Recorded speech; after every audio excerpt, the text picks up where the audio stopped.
let's talk about the video, which is incredible that this is coming out of quarantine and so perfect in its essence. Is this pretty much a documentary? Yeah, kind of. You're watching us film a video and build a song at the same time, and yeah, I mean, it just made sense. I really enjoyed being able to go back to the way we used to make videos, which was no budget, no crew, just a simple idea, and using our friend Mark with his editing knowledge and his ability to kind of like piece it all together. And that was it. That's how we always did videos before a label got involved, before we had money to spend on a music video. And so it was really fun to have an excuse to get back to that. Sure. Are you and Josh really neighbors? That's our ninth house. So yeah, in our ninth houses, we're neighbors. Nice. This is the first song that you also wrote on electric guitar. Yeah. What kind of other things are you doing differently, or maybe for the first time? Actually, this is one of the first songs that Josh was recording drums in a different, like in his own studio, and sent them over. And so it was truly a back and forth on the sound of the record, which was kind of a first for us. We always kind of got together for drums. And so that paired with me kind of learning how to play electric guitar for the first time, it kind of created a bit of a new sound for us, at least. This was also produced with Paul from Mute Math again. How have you guys been able to work together? Is it this guy?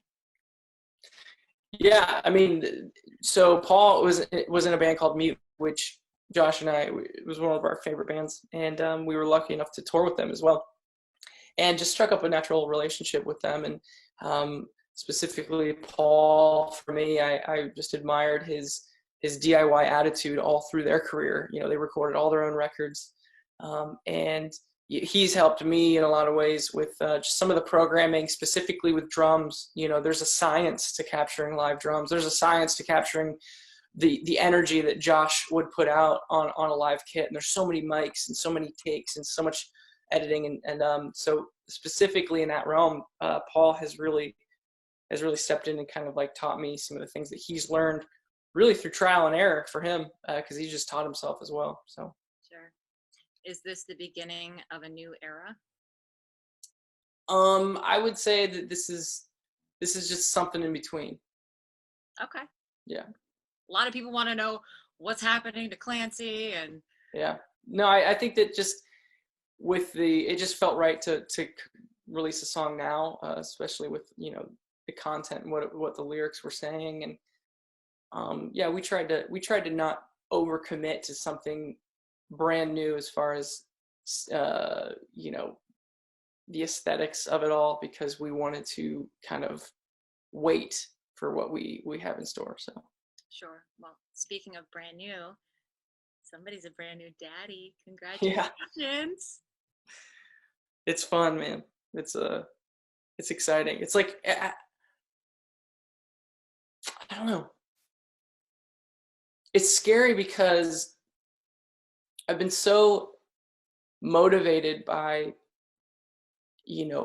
bettering myself and outdoing myself, and whether it's chasing, validation or success, or just working hard at something and feeling like you're getting better at something, all these things that motivate a person, all of a sudden this brand new blob of skin enters your life, and you realize that this trumps all of it, all the way to the point where if that blob of skin asked you to quit everything you're doing, you would, which is scary. And so my daughter is such a fun but exciting, new, scary motivation for why I do what I do, and it's just fun to wake up every day. So. All right, your favorite Pokemon? Clefairy. Thoughts about doing a live concert from home? Seems tired. Okay. Well, you seem tired. Yeah. Well. All right, one thing you've learned about yourself during quarantine?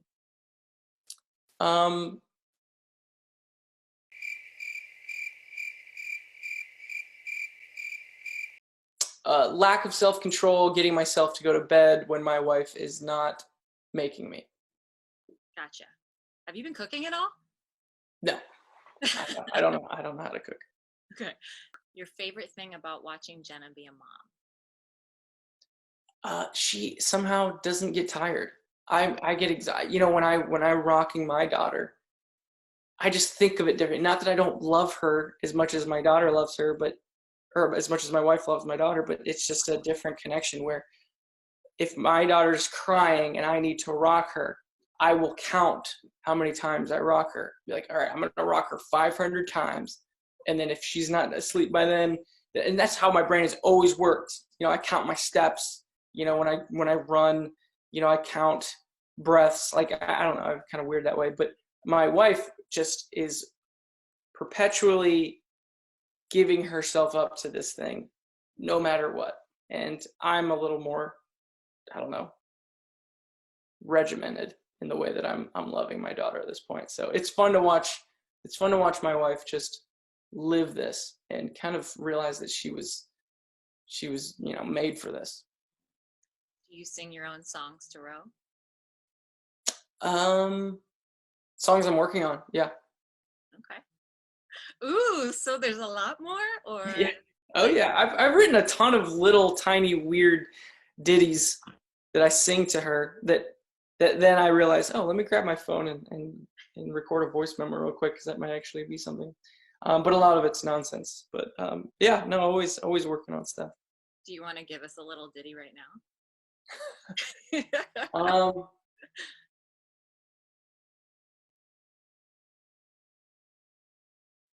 there was a song that it says a nursery rhyme, but I changed the lyrics. There was a time where she was staying up all hours of the night, and I tried to give my wife a break, and so my daughter and I would watch Lord of the Rings together, and so I replaced the lyrics to a well-known song. It would say, Rosie baby, she's my girl MacGyver.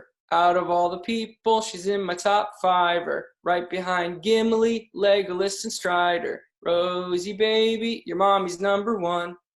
Oh, that's amazing. Yeah, and she just would stare at me like, you're an idiot. That's just a baby thing. Don't take it Yeah. personally. All right, if you were a muffin, what flavor would you be?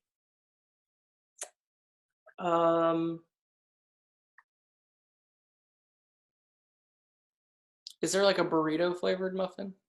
There it definitely is now. Okay. Favorite Mario Kart character?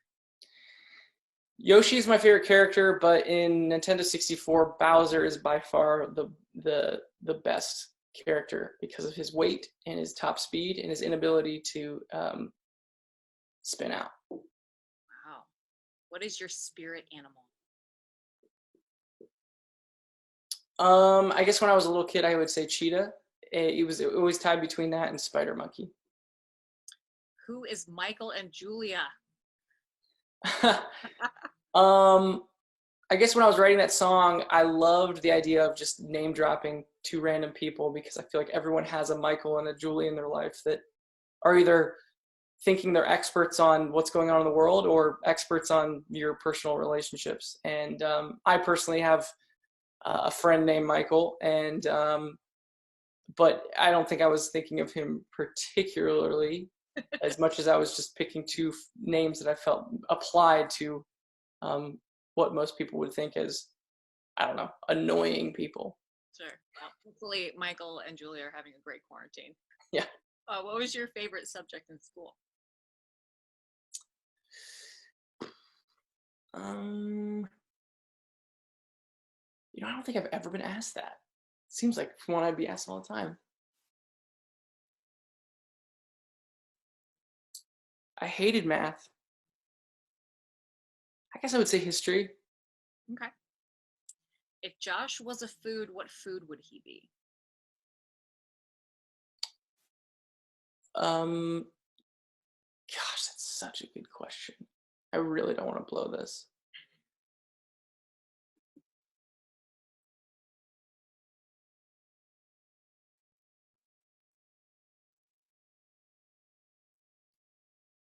He would be a kiwi, but but Kiwis have a little fuzz on them, and this guy is just hairless everywhere. So I'm a shaved Kiwi. Oh my